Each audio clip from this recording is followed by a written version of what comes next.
Hello, Year 6. Mr. Robertson here. Today it's all about, that's quite small, it says Advanced Lab Skills. Year 6 have marked your lab reports. They're good. They're really, really good. However, there's a few things that I think somebody at the top level need to focus on, and some general tips for those higher grades that you're just missing. So I'm focusing on those today. Firstly, there's a proper bit of advanced lab skills ideas. Let's say I have some results like this. I could have a better pen. Give me a better pen. I said a better pen. I want a better pen. Yeah, you see it's 100. 101 and 102. You may have seen some temperatures like this on your boiling salt temperature labs. Looks good. Looks really good. They're really accurate. Now, I could, as we did, take the average of all of these, and of course that was 101. And then when I put that onto my graph, I got my amount of salt, which was 0, and the temperature, and I got 101, and I put a dot there. There. Nice and big. And that's perfectly okay. But if you're at the advanced level, what you might do is a bigger, better thing called a line of best fit.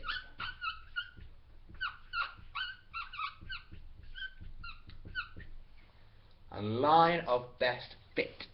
And what that is talking about now, you're coming closer to me because you can't see that. Oh yeah, action shots. A bit higher. Yes. A line of best fit, you put all of the data on it. So I wouldn't just put the 101, but I'd put the 100, and I'd put the 102.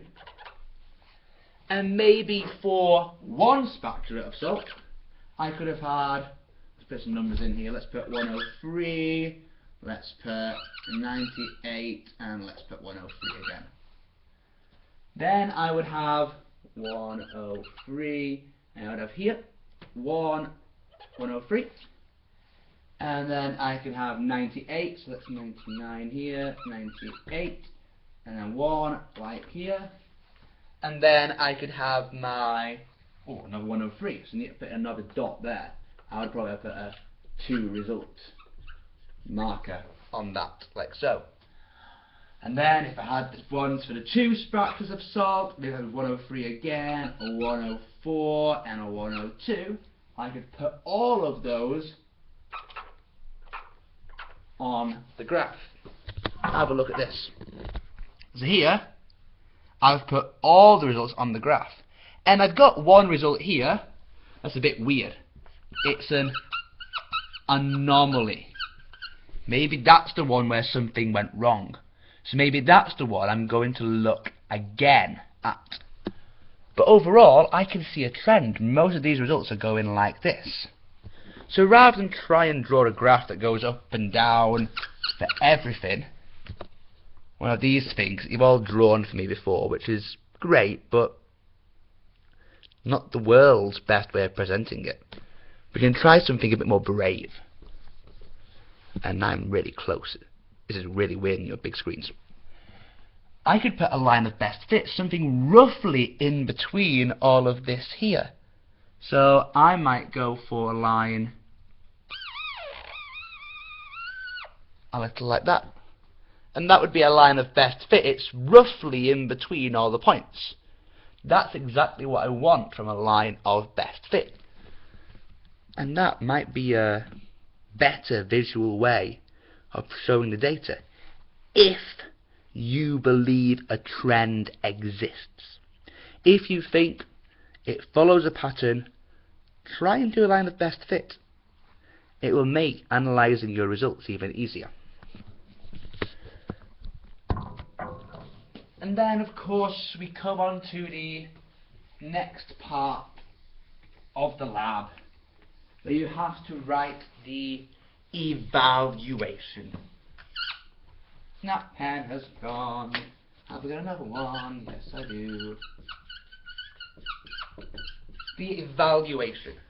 The evaluation, you have to make suggestions about the lab. You must make the lab better in an evaluation. And so many people are missing this idea when they're writing it. Or they're being really wishy-washy. Oh, if I do it more precise, I will get more accurate results and the lab will be better. Well done. You got an E. You have to tell me how I can make it more precise. And in this part of the video, I'm going through some tips for that. One thing that always works, although you need to explain why you believe it, is to have more attempts. I can make my results more accurate if I do it more times. You're very true. However, if I got 199, I know it's pretty close to 100. I can do it more times, but it won't change.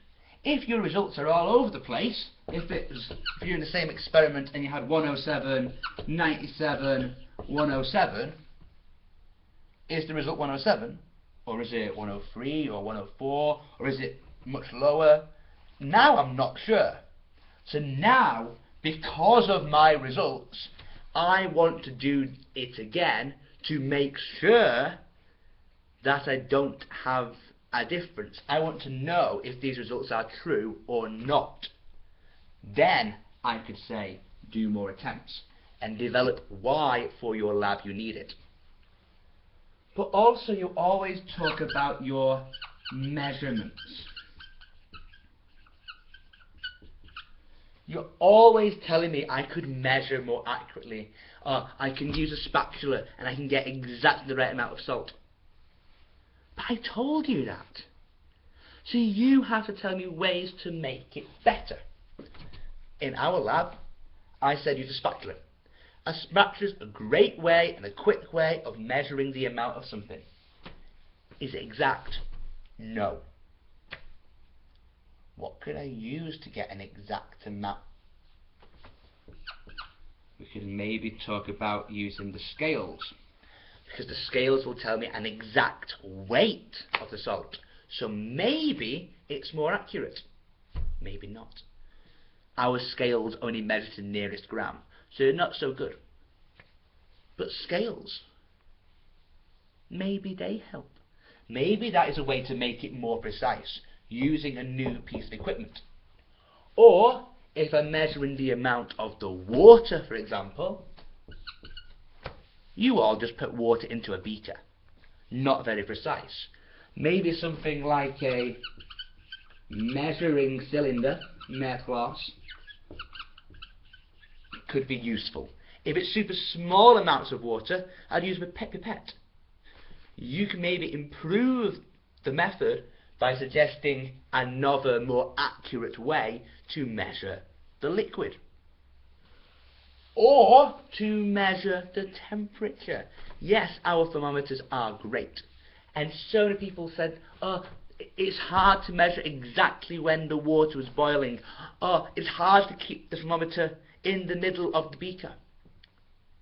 I agree, it was.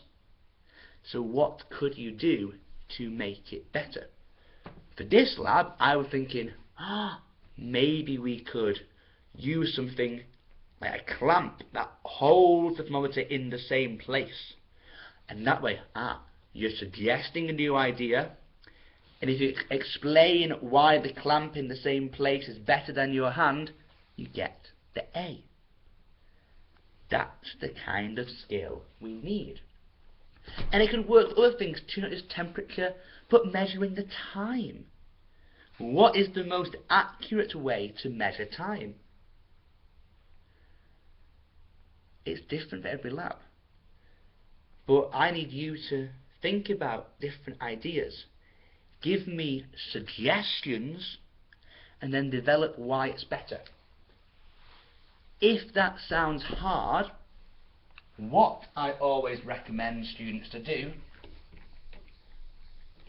is, if that evaluation skill is hard, it's write a new method.